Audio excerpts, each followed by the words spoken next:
I could use a Snickers. I could use a bag of M&Ms. Some beef, beef jerky wouldn't be the worst. I think that's just not the. It's not the most high quality candy bar around. It's a lot of nougat.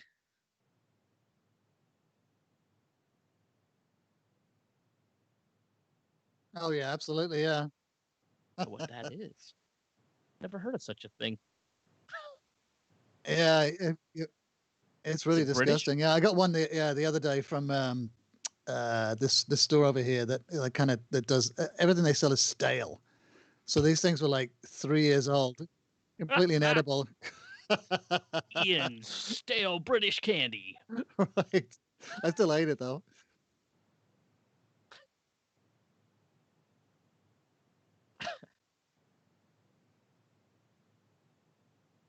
No sound. Fuck. Hi guys, it's me, Airphone Elijah. The sound on now.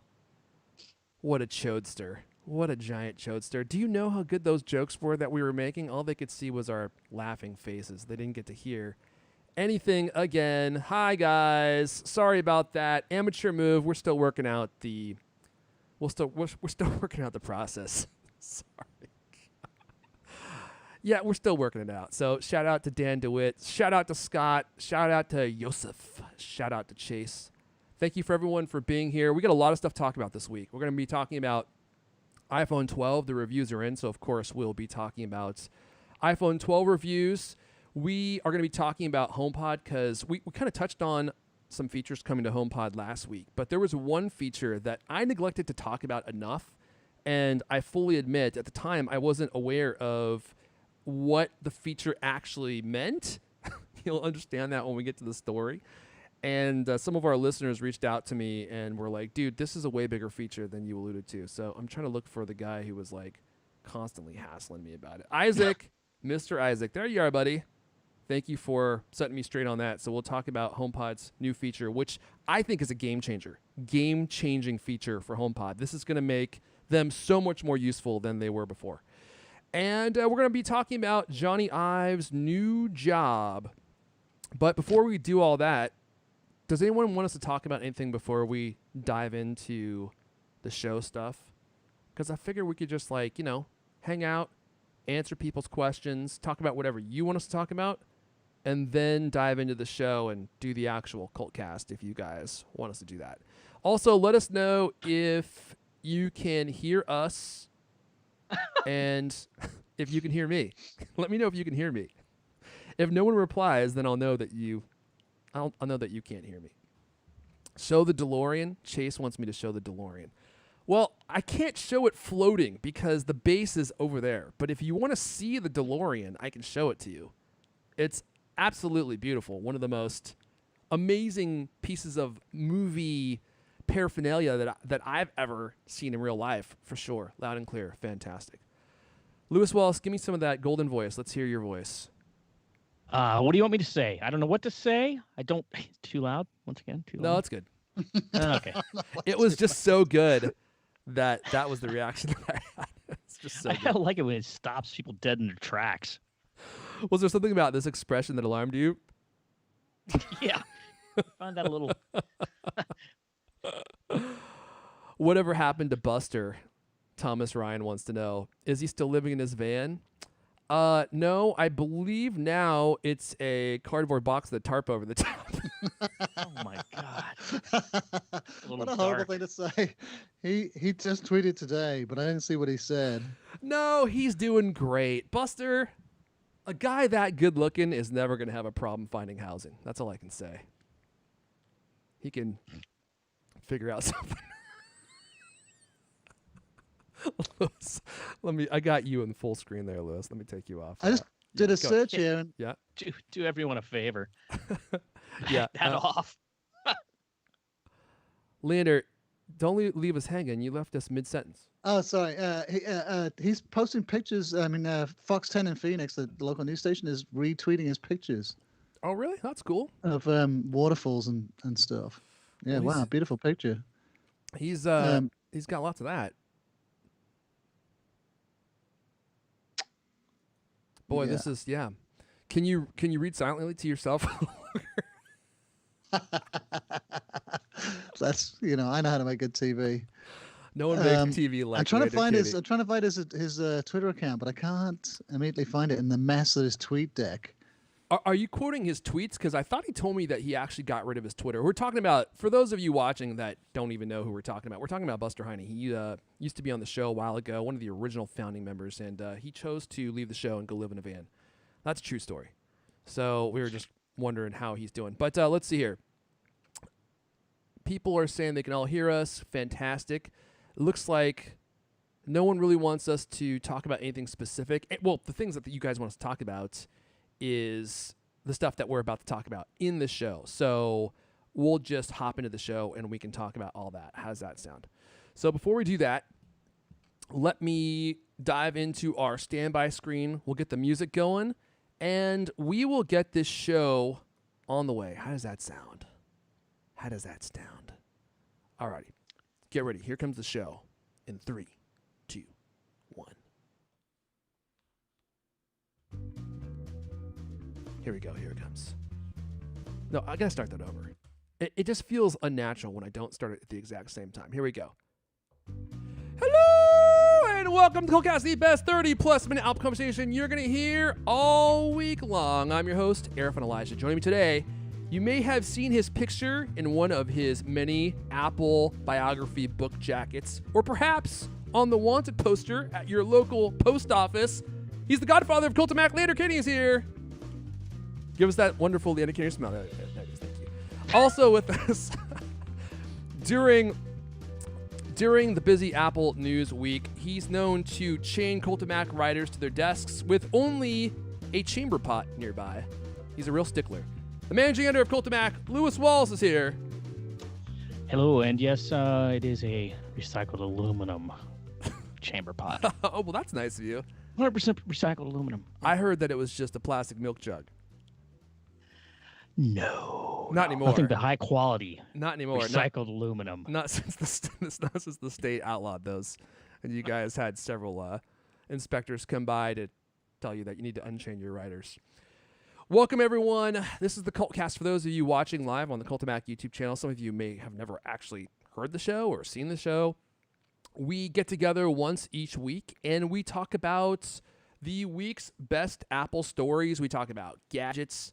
Sometimes we talk about movies or television shows. We try to keep it Apple focused for the most part, but we can't help but go on tangents from time to time, and I have a feeling that might happen sometime here in the next 30 minutes or so. It's the web's favorite Apple podcast. That's official. So I think you're going to have a great time watching. We'll fill you in on everything that's happening this week in the Apple news. There's a lot of stuff to talk about. This week we're going to be talking about iPhone 12. The reviews are in, so we'll talk about what people are saying about the 12. As you may have guessed, many people love the phone, but there are also some little quibbles that people have.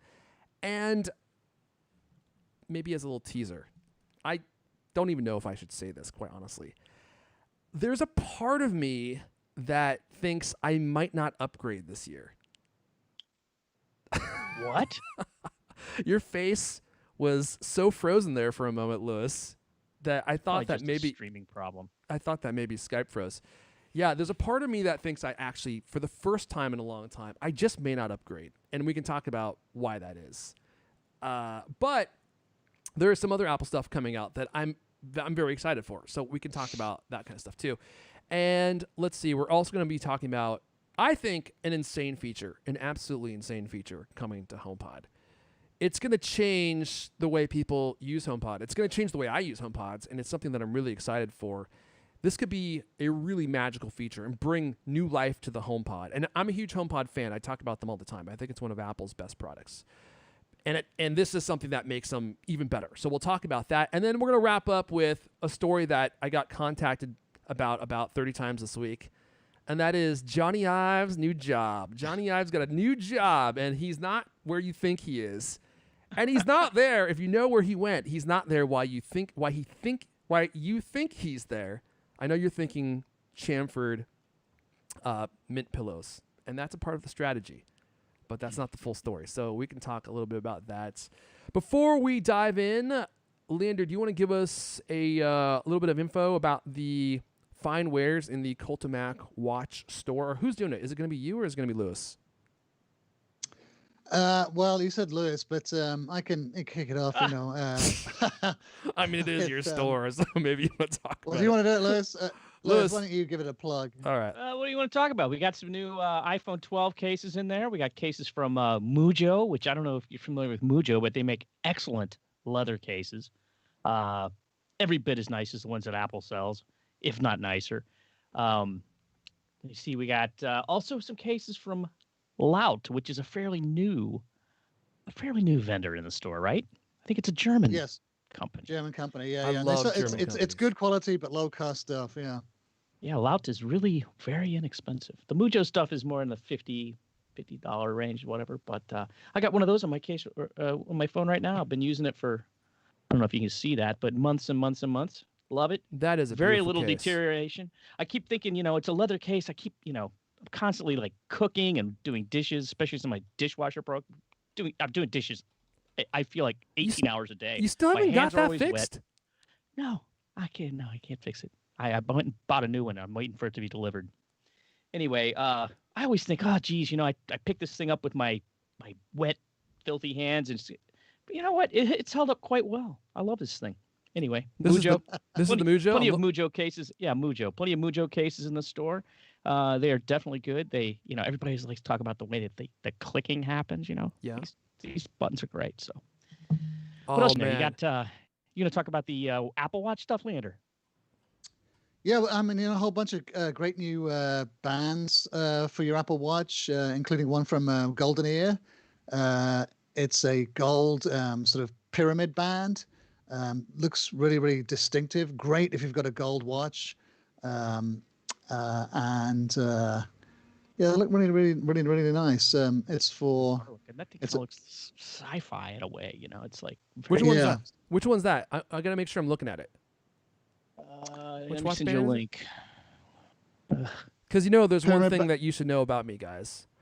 I love gold. You like the gold? This is very feminine rose gold. How dare you criticize my watch band choice? Is it the? Yeah, it's a crazy looking thing. But yeah, it looks. It's almost like one of those what are those things called? The Spidell bands, like a stretchy Spidell band, but it has like the kind of contours and stuff like one of those crazy Tesla trucks, whatever that thing's called. What is that truck called? Oh, the Cybertruck, yeah. Cybertruck. Okay, wait a second, guys. What's the name of the band? I just dropped a link in there. It's called the Golden Air Pyramid Band. Oh, there we go. Don't try using a search on our site. It's a loser's game. Oh my gosh, look at that thing. Look at all the facets and angles of that. Yeah. It does kind of look like a Cybertruck. Is that your wrist, Lewis? Because I know you have that shirt. Yeah. Don't you wear that shirt on stage? Yeah, the 1700s blouse. Yes, that's my favorite. I thought you wore this shirt on stage at your shows. Is that not right? I've actually worn things far more ridiculous. I heard that you also just like to wear it around your home, which is fine. I think that's a beautiful shirt. It reminds me of that one on Seinfeld. Please, no judgment. No judgment from me. I'm all about wearing women's shirts. All right, guys. Let's just we forgot to say, if you're interested in any of these fine wares, check out the Cultimac Watch Store, store.cultimac.com, store.cultimac.com. It's a curated store full of really great stuff. I mean, beautiful straps, beautiful cases, and it's not just a bunch of cheap garbage. It's actually nice stuff that you'll enjoy using. Okay. Yeah. There's going to be more of those iPhone cases, obviously, as coming weeks. So we're going to get absolutely buried in iPhone cases in the next several weeks. It's going to be frightening. There's a nice blue one already. You can see the blue one in there from Mujo. It's looking good. All right.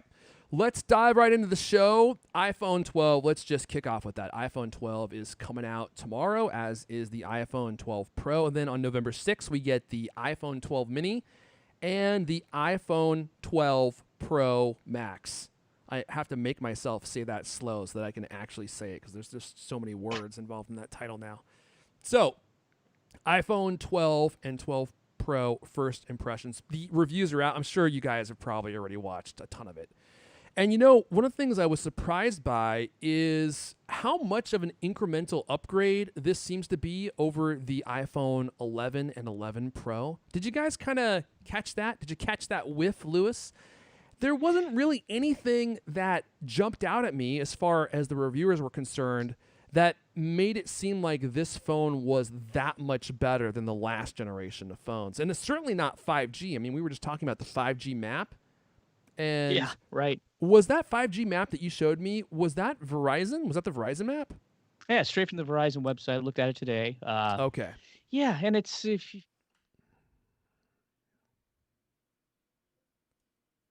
Yeah.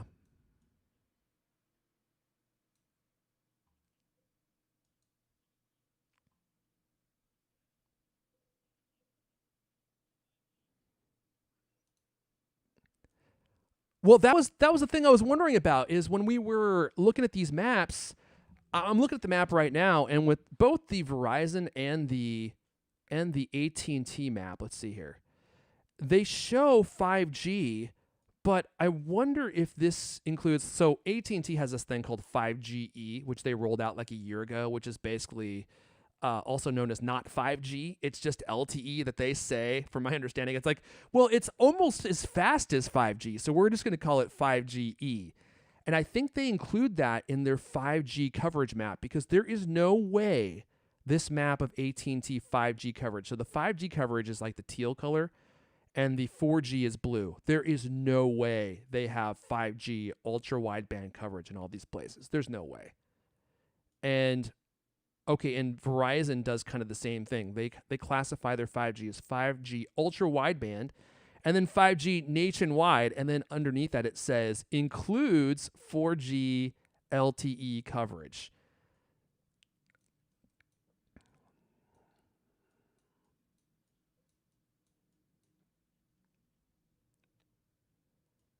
Yeah. And just to be clear, I mean, what I was talking about with like the streets, I mean, there's a handful of streets there south of Market and a few in the financial district and whatnot. That's where the 5G ultra wideband is, and that's where it's going to be like revolutionary, right? That's where if you can get on, if you live in a place or work in a place where you can regularly access that, I think you'd be amazed by 5G.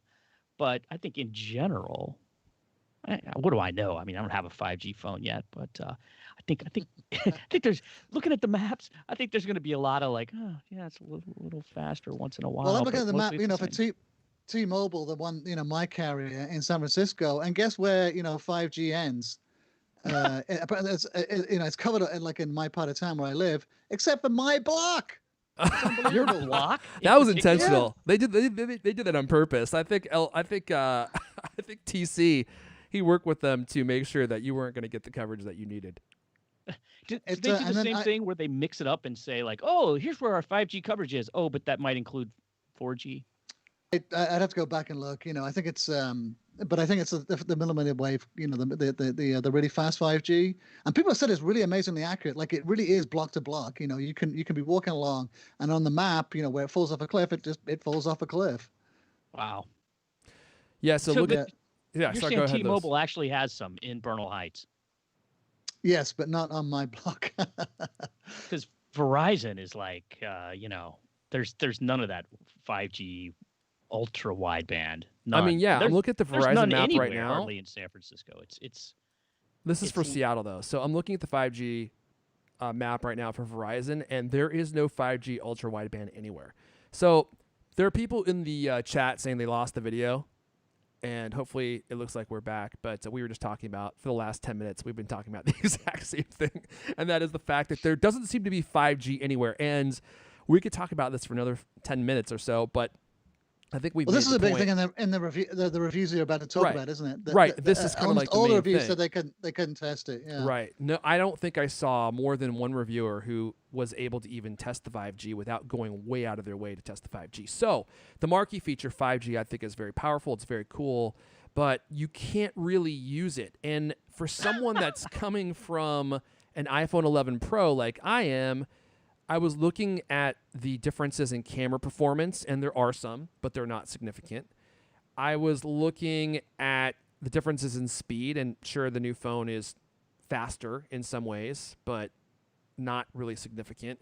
And so for me, I was thinking there doesn't really seem to be anything here for me going from an iPhone 11 12 Pro to the new 12. I mean, you get night mode and you get a deep fusion on all of the camera lenses, whereas on the iPhone 11 Pro, you get it just on the main camera lens, and I think on telephoto too.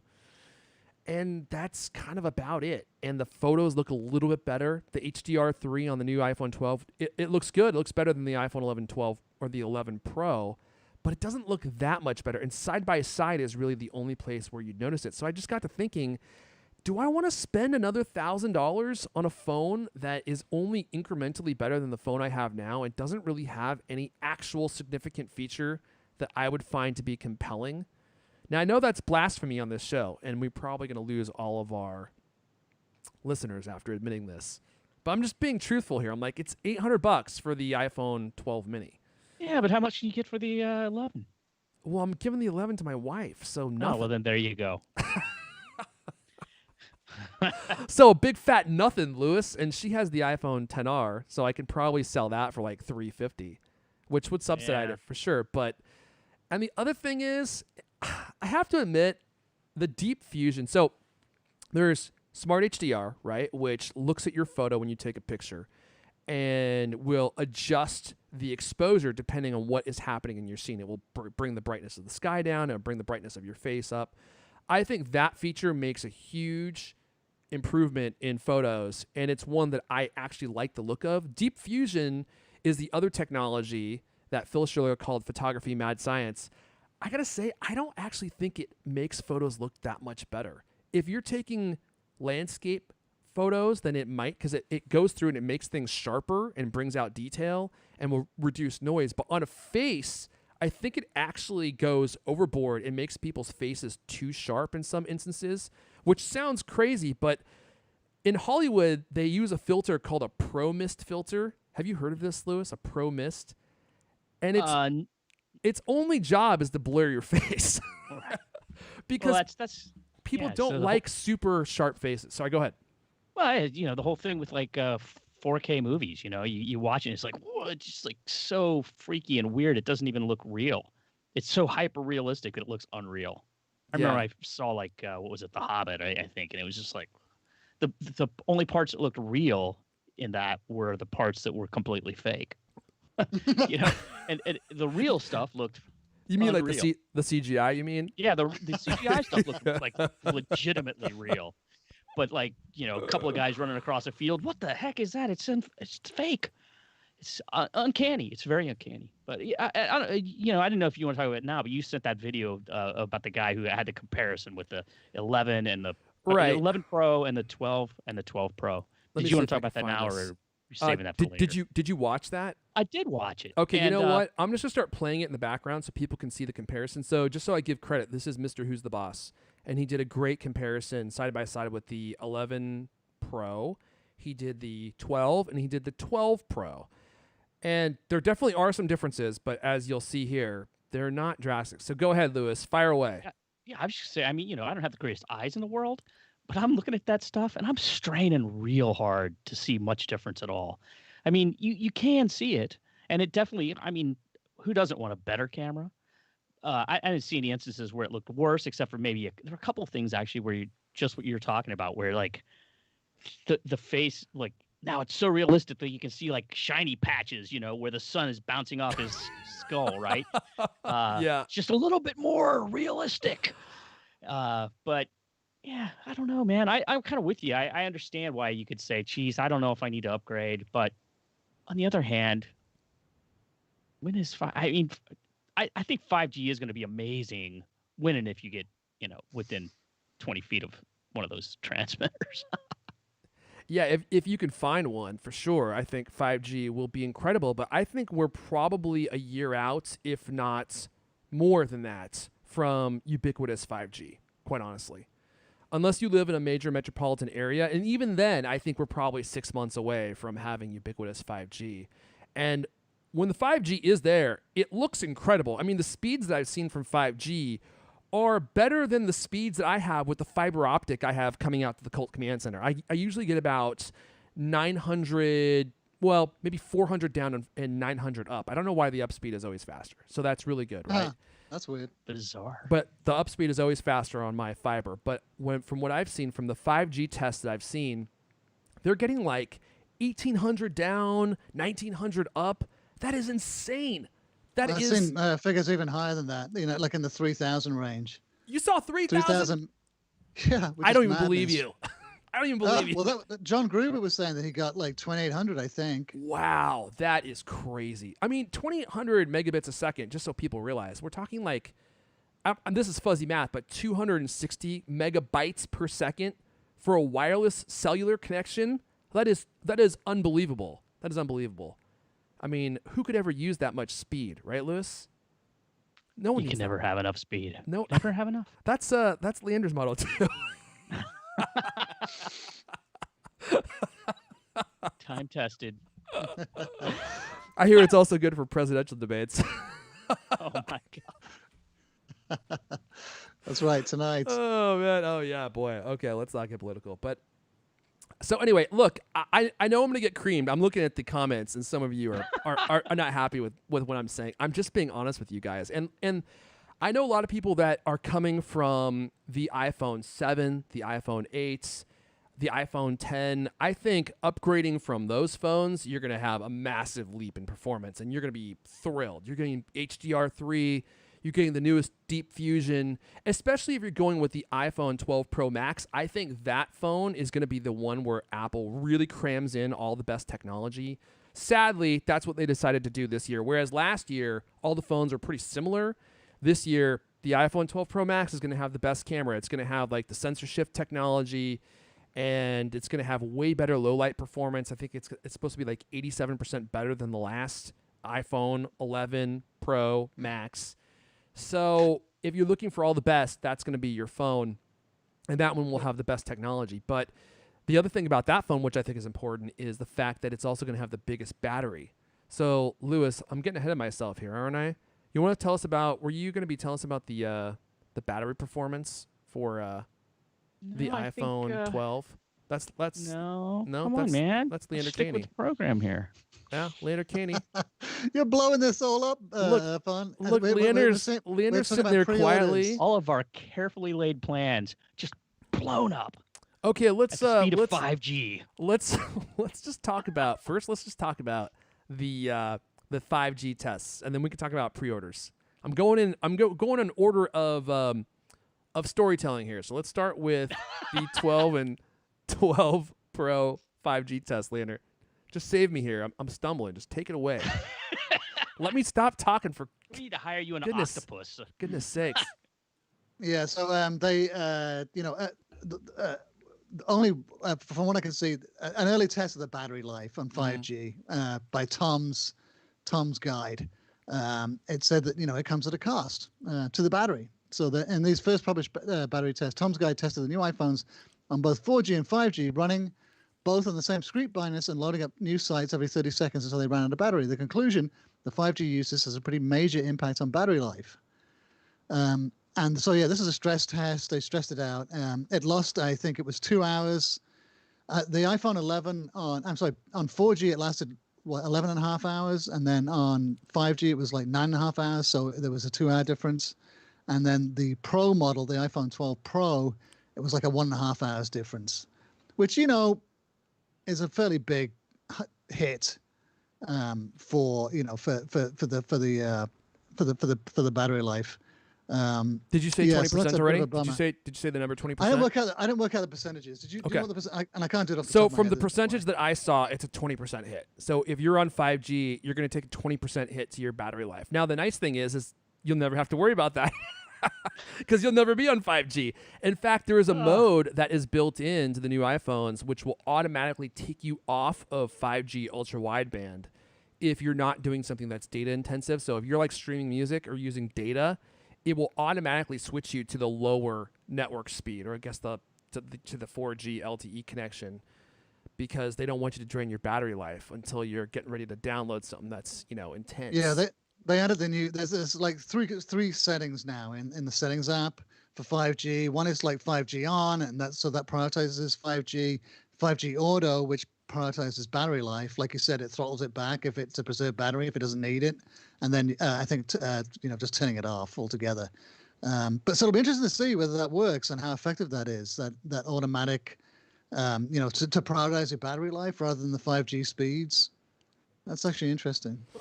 Yeah, and what I've never heard is why exactly does it eat up your battery? Why does 5G eat up your battery? Yeah. Well, I haven't heard the answer to that either, but it seems like for whatever reason it's just more processor intensive, maybe because it's downloading bits faster or something and has to go through those bits faster. That's just me guessing. I see. out loud. That wasn't a technical explanation. I could get technical with you guys, but I don't want to bore you guys with all the technical details because I started typing in why does 5G kill, and it auto completed bees. And I think is the next search result sperm count as well. You know what? This comes straight from the Samsung website. Uh-huh. It sounds like the reason it's doing is because it's bouncing back and forth between networks. Wait, so the battery life is drained because it's bouncing back and forth between networks? Because your phone is connected to multiple networks simultaneously, the battery will drain faster than one would typically expect, and the phone may get warmer than when solely on 3G or LTE. Well, that's nice. It could be used as like a pocket warmer. As the 5G networks grow in capacity and capability, they will be able to handle more of your phone's functions with less battery drain. So it's kind of like at my house when my Wi-Fi is acting up, crapping out, my battery dies all the time, right? Because it's constantly trying to connect to the Wi-Fi, and then going to LTE, and then back and forth. It's that kind of thing. So it sounds like it's not any kind of like the modem necessarily drains the battery faster, but more a situation of like, oh gee, there's not enough 5G.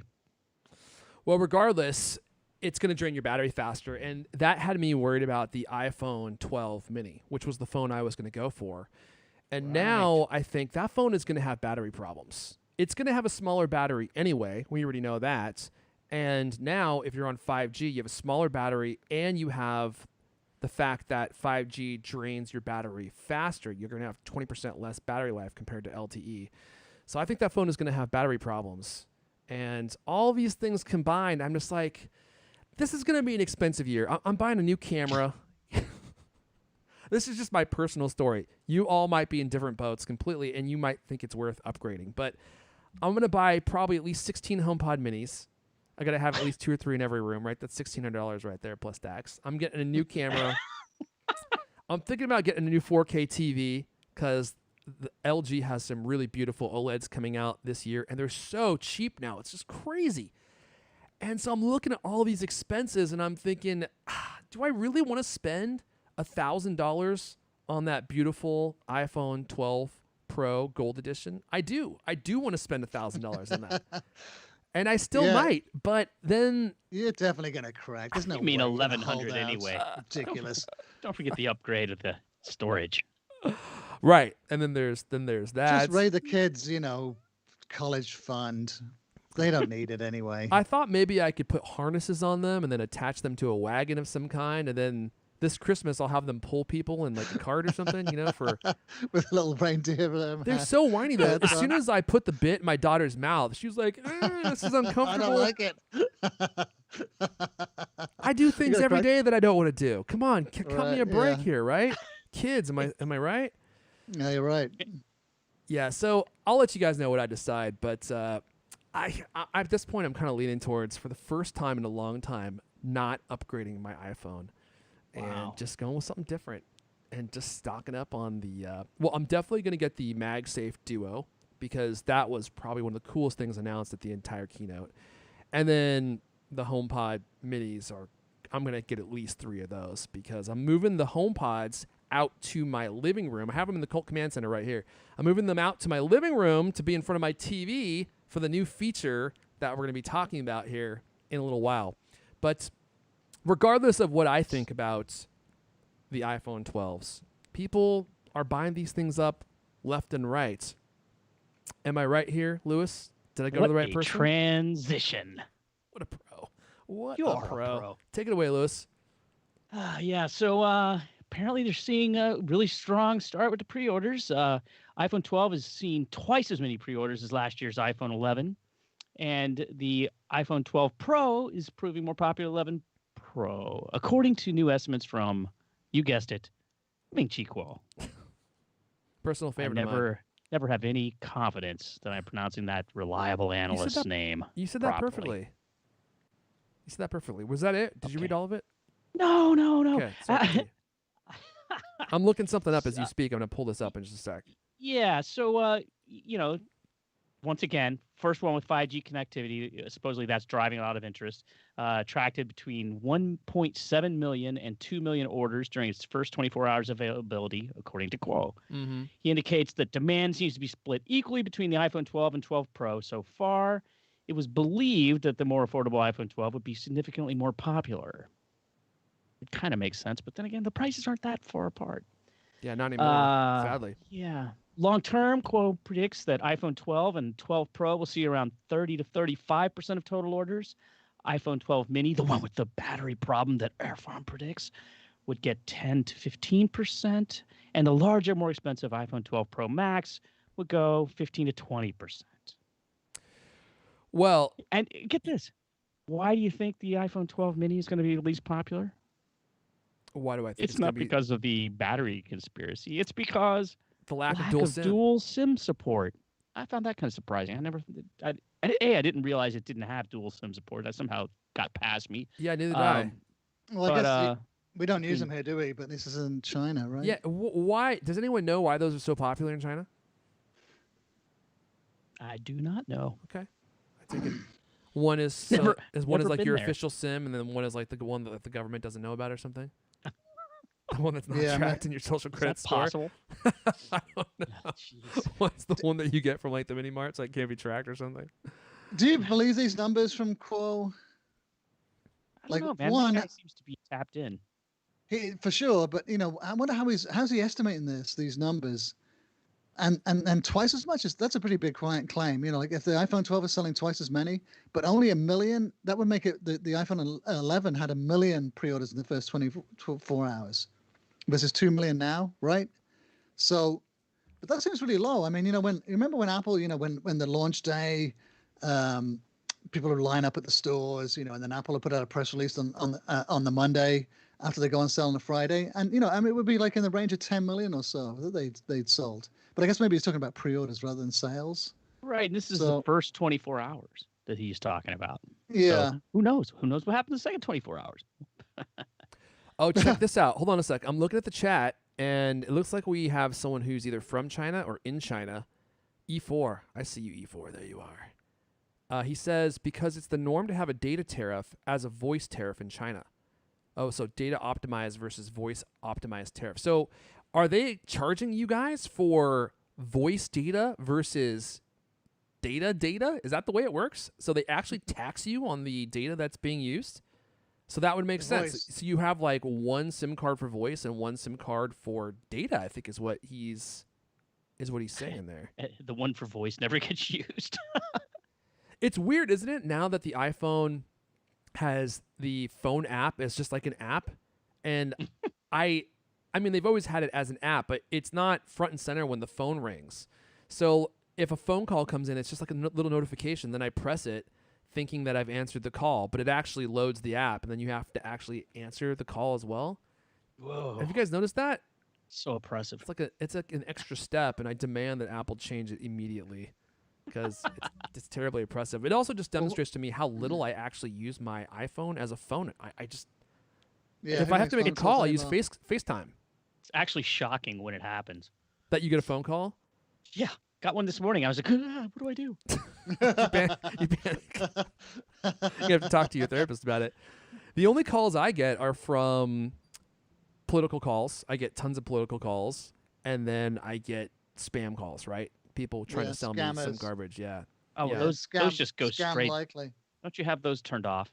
I do. I have them turned off for the most part, but every once in a while I'll turn off the automatic silence unknown callers feature because I'm expecting a call from someone and I don't know what their actual number is, right? And so I leave that on, and then they call and it goes straight to voicemail, and then they're annoyed with me, and then I leave it off because I'll turn it off for their second call, and then I just forget to turn it back on, and then the spam calls just start rolling in.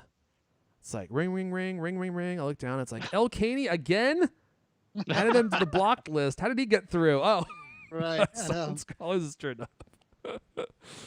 All right. Well, I think that's all our iPhone 12 chat. So maybe just to sum up, iPhone 12, people are happy with it. They're really happy with it. But if you're coming from the iPhone 11 Pro, you're just not really going to see a lot of huge improvements. And I know we say that a lot of times when a new Apple gadget comes out, but in my memory, I can't recall a time when that's been more true, when a new phone has been more iterative than this year. Unless you're going with the 12 Pro Max, if you're coming from the last gen phone, it really is pretty similar from everything that I've seen. And so for me personally, I'm like, oh, $1,000 for a phone. Not really sure that I'm going to be able to swing that with all the other stuff that I'm buying this year. Alrighty, let's see here. Before we dive into the new HomePod Mini, because we definitely have to talk about that. Do we cover all of our Apple? I have so many freaking windows open here now. Did we cover all of our Apple or our iPhone 12 stories? Yeah, I think we did. Okay. All right, so before we move on, let me just tell you about CultCloth. Let me pull it up here, cultcloth.co. If you are obsessive about keeping your gadgets clean like I am, I invite you to check out cultcloth.co. This is a product that I launched. Look at that sparkly gadget there. Look how happy he is about that sparkly gadget. I keep my gadgets clean. I like to take care of all my tech, and I would always wipe stuff down. This is years ago with like my shirt or like my towel after I was done showering. That was a popular move. Like it's like when it's damp, I'm like take my phone in there and wipe it off. But it just smears all the grease around on your phone, and you can't use that on your laptop, of course. And so I went on a quest to find the absolute best way to keep all my gadgets sparkling clean. I ordered samples from all over the world, and I found some truly remarkable microfiber cloths. I call them Cult Cloth, and the difference is between ours and other kinds of microfiber is the fiber that we use is it goes through a process where it's broken down and has way more surface area than regular microfiber has. And that surface area is what creates the cleaning power in microfiber. Like without that, they don't really clean that well. So there's that difference. Also, the machines that are used to fabricate Cult Cloth are like $1 million each, whereas oftentimes with the cheap microfiber, you might be talking about like $100,000 machine. They're just really cheap. And the machines that weave ours together are high tech, and they're able to really squeeze all of the fiber in there very densely. So you have a really thick, plush microfiber that has the broken down fiber. So it has like that dual power. It has more surface area, and then they're more tightly woven together. And when you get them in your hands, you can just tell immediately there's a difference between them and virtually everything else that you've seen on the market. And when you rub these across your iPhone, your Mac, your keyboard, your glasses, anything. I use them on my photography lenses. Nothing is left behind but sparkling glass and metal. And the fibers will reach down into the crevasses of your devices. Like if you have a case on, like I do, with this little crack on the outside, it will actually reach down into that little crack and pull everything up. And there's just nothing left. There's just nothing left but glass. What's going on over there, El Katie? I want one, man. I just can't. I can't even wait. Look at what I've got here. Look, a really sad, pathetic, regular microfiber cloth. It's all kind of, I just got to get one of those new cloths. Where do I go, Irfan? Oh boy. Well, I'll hook you up with a 5% discount later. Oh, really? Don't worry. Wow, generous. Thanks. You're getting hooked up. It might be 4%. I have to look at the discount code. But for our listeners, they can go to cultcloth.co and check out what we have. And if you use code CultCloth at checkouts, or CultCast at checkout, I should say, you'll get a free 8x8 clean cloth with any order, and you'll be truly impressed with the way they work. I use them on everything. I use them every day. And I got some on the way to Lewis. I got some on the way to El Caney. Well, not yet, but you're gonna get some. You're gonna get some too, El Caney. You can use them on because look how dinky that thing is. How hold that up again? Look how small that is. It's a pocket one. for glasses. That's absurd. Yeah, like big... ours are large enough where they actually fit in your hand. So when you're wiping stuff down, your hand doesn't hit the phone and like smear it all the way across the phone. I'm pretty excited. Yeah, your glasses, you're going to be seeing in 2020 again, Lewis. You have to be able to see where you're going. My iPad is so filthy, you can't even see it. It's so filthy, it's not even there. It's just covered. All right, cool. All right, so let's move on here. Let's talk about the HomePod and the insane feature coming to HomePod. So I mentioned this last week, and I didn't actually realize the way this feature was going to work. So HomePod is getting Dolby Atmos support, and it's going to have support for 5.1 and 7.1 surround sound, okay? Now, when I mentioned this last week, I thought that meant that we were going to have multiple HomePods so that you can make this work. Like surround sound, you need a surround sound system. You need 5 speakers plus 1, which is the subwoofer. For 7, you need 7 speakers plus 1. No, they're adding this feature, and you'll be able to use it with a single HomePod. But if you have 2 HomePods, it's going to work even better. So you're going to have Dolby Atmos surround sound coming from just 2 HomePods in a stereo pair in front of your TV. Let me just read this story because I think this is really exciting. An upcoming home cinema feature will soon enable Apple HomePod to blast Dolby Atmos audio from Apple TV 4K. The feature is on the way as part of a future firmware update. Will also support 5.1 and 7.1 channel audio. So even though you only have 2 speakers, only the regular HomePod is going to get this option, so it won't work with the HomePod Mini. And also, they're adding a feature so that your HomePods will connect automatically as the default audio for your Apple TV. This is a huge feature. Imagine being able to listen to 5.1 or 7.1 surround sound in your content with only having 2 wireless speakers. So you're not going to have wires going everywhere. You can just plop these things in front of your TV and you're ready to go. Not to mention the plethora of other uses for HomePods. You'll be able to stream music to them via AirPlay. You can make calls on them. You can use Siri if you want to, but you can use it to turn your lights on and off. I mean, basic commands, Siri works pretty well. And I think this is going to add an unbelievable new life to the HomePods, and it was something that I was super excited to see. And I honestly can't wait to try it out. I'll probably end up making a video about it on my YouTube channel. Lander, your thoughts about Dolby Atmos with 2 stereo HomePods? Because you have stereo HomePods too, don't you? I do, but I only use them for music. I have an old Sonos. I have Sonos hooked up to the TV. And I don't know really that much about, these different, different technologies like Atmos. To be honest, I'm completely ignorant about it. I don't know anything about it, so I don't really have an opinion. I mean, I thought they already supported that kind of stuff anyway. Is this like the newest sound technology that are coming out of Dolby, or no? Has it been around for a while? This technology has been around for a while, and I think that the exciting thing about this is, like I said before, if you wanted surround sound before, you need to have physical speakers, right? And there are speakers that will emulate Dolby Atmos, but the fact that this is coming to the HomePod, I mean, the HomePods are on sale routinely for what, $200 each, so you can get full living room surround sound for $400 if you get 2 of these on sale. So it'll emulate 7 speakers, or 7.1. It'll be like you have 7.1 speakers. Exactly. So it kind of like it will. My understanding is, I'm not a Dolby Atmos expert, okay, but my understanding is it uses different kinds of algorithms to analyze the structure of your room, and then it will fire sound out around you so that when you're listening to your movie or watching your movie, the music or the movie audio is going to sound like it's coming from the sides. It's going to sound like it's coming behind you, even though all you have are 2 HomePods sitting right in front of your TV. I think that's pretty magical. Now, if you want, you can use HomePod Mini as the speakers for your Apple TV, but you only get stereo for those. So you won't be able to use Dolby Atmos, at least not yet. Maybe in the future they will add that feature. But I doubt it. Yeah, they probably won't. I mean, it's not going to have the processing power to do that, right? I think it's...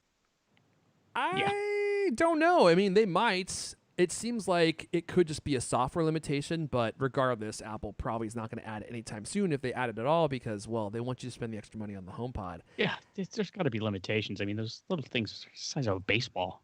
Yeah, well, that's true. They are tiny. Like the HomePod minis are like this big each. They're absolutely tiny. And I think this is a game-changing feature, quite honestly. Like if you have an Apple TV, I think it's probably worth getting HomePods just for this feature because it's going to completely change the listening experience for your movies. And you'll have full surround sound with just, two HomePods. It works. works. I used to have an old Yamaha soundbar that claimed to do a similar thing, bouncing sound off, and it never really worked that well, to be honest. Yeah. Well, the one thing I am interested to see is how well or how full the audio sounds. The HomePods, I have two on my desk right now. They sound great. When you're right in front of them especially, they have what I have coined to be a envelope of power. You sit and it just envelops you in this unbelievable sound. But when you're sitting 6 feet away, 7 feet away on a couch, that I wonder how well they're going to work in those kind of instances where you really need something with some punch to get in there and fill out the room because they are small. I mean, the HomePod is like this. It's basically as big as my face. If my fro were a little bit smaller, it's basically just like this big. So if you're going to be sitting far away from it, then it may not be as enveloping as I'm hoping that it will be. But this feature is currently available in beta. I don't know if I have access to it yet, but if I do, I'm going to take it inside and try it out. And I can let you guys know next week how it sounds. So by next week, I should have a report, hopefully, if I can get it working. But if it does work well, game changer, guys. So it's limited to Apple TV 4K though, huh? That's disappointing. Yeah. I don't have the 4K. Oh, you don't? Well, I think that maybe it's time for you to get one. Louis, do you have 4K television? No. Yeah, neither do I. I bought the Apple TV 4K thinking I would get a 4K TV, but then I just never ended up getting one because every time I would go into the Best Buy, my local Best Buy, I could never make a decision on which TV I wanted. So here I am 2 years later, and I still have a 4K TV. It's an expensive proposition, isn't it? HomePods, TVs. That's what I'm saying. That's why I'm thinking, okay, what don't I need this year? iPhone. Out of all the things that I'm thinking about buying, I've been eyeballing a new Canon camera. I've been eyeballing the Red Komodo. I've got some expenses coming up, and I'm just like, do I really want to spend extra money on the iPhone when I could own a Red Komodo? Like, I don't know. It's tough because we want to own this stuff so that we could talk about it here on the show. That's like one of my prime motivations. But I gotta, you can only buy so much stuff, and Apple stuff isn't exactly cheap. Stephen Huxtable, he's one of the Huxtables, guys. We have one of the Huxtables here. I'm honored. He says the Mini does not have spatial awareness. Okay, so if that's true, then there you go. So you're not going to be getting that on the HomePod Mini, and even if it had spatial awareness, TC's not giving you that feature for $100. Forget about it. Let's see here. All right, let's wrap up with some talk about Johnny Ive because about 35 people per hour were DMing me about this story.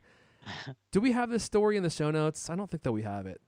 I don't think you did. Does anyone want to add the story? Leander, do you know anything about this story? Well, it looked like the information, the Silicon Valley news outlet. Yeah. They put out this saying, "Oh, big scoop! Johnny Ive is working with Airbnb."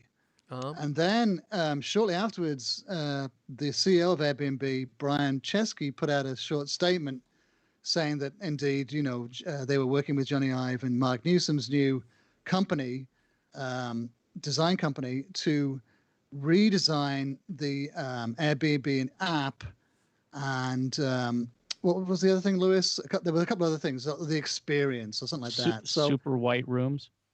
Yeah. What? Actually, there was a really funny joke that someone, not Johnny Ive, tweeted out. Like, he's working on the new Airbnb experience, and it was all these white rooms. Oh, with nothing in them but like one single bed?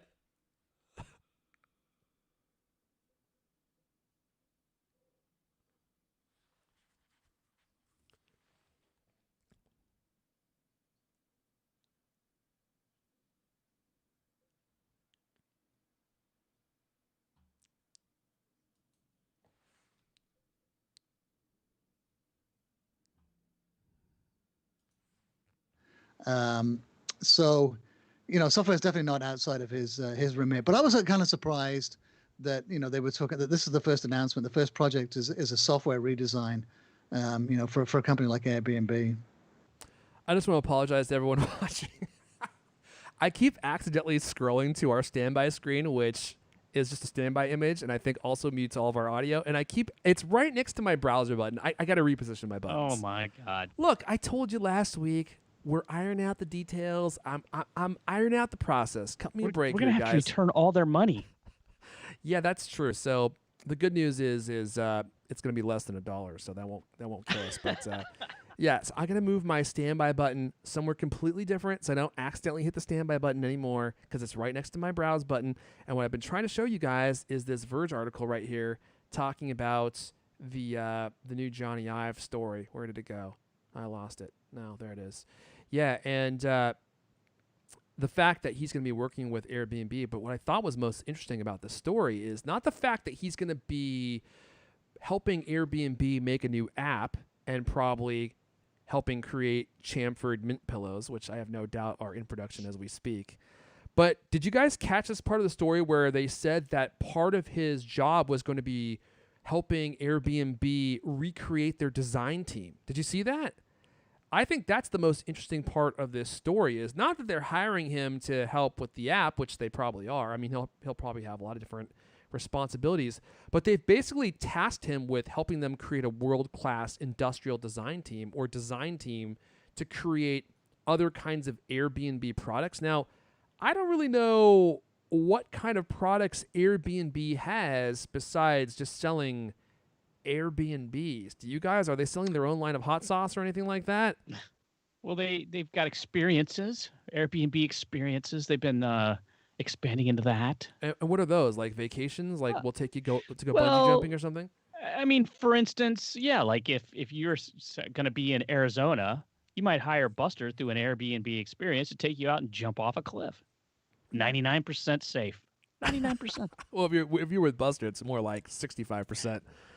But so they do that stuff. I think I'm not 100% sure, but I think that they were getting into even operating some of their own rental units, weren't they?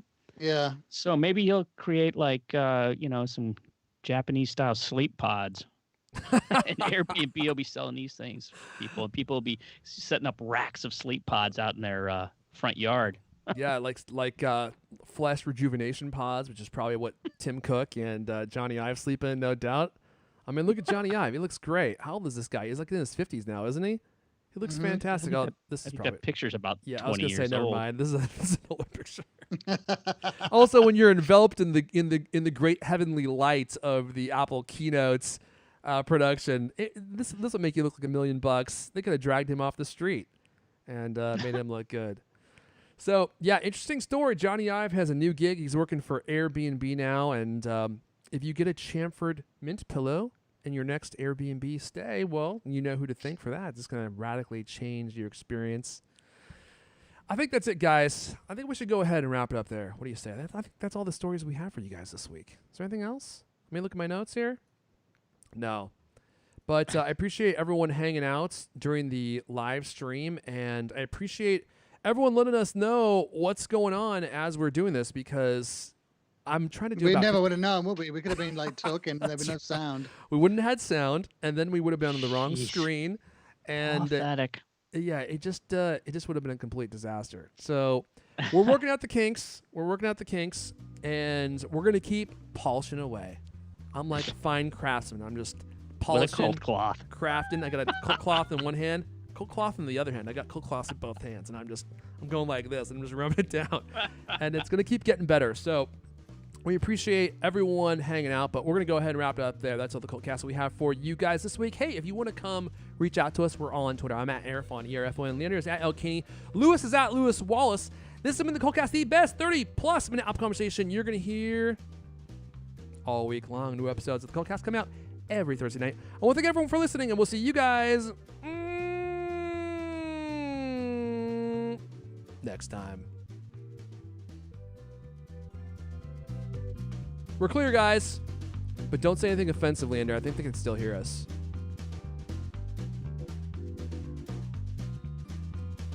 I mean, you can say something, but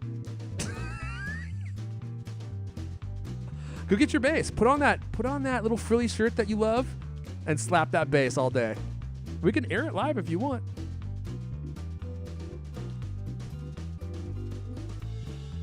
Not a bad idea.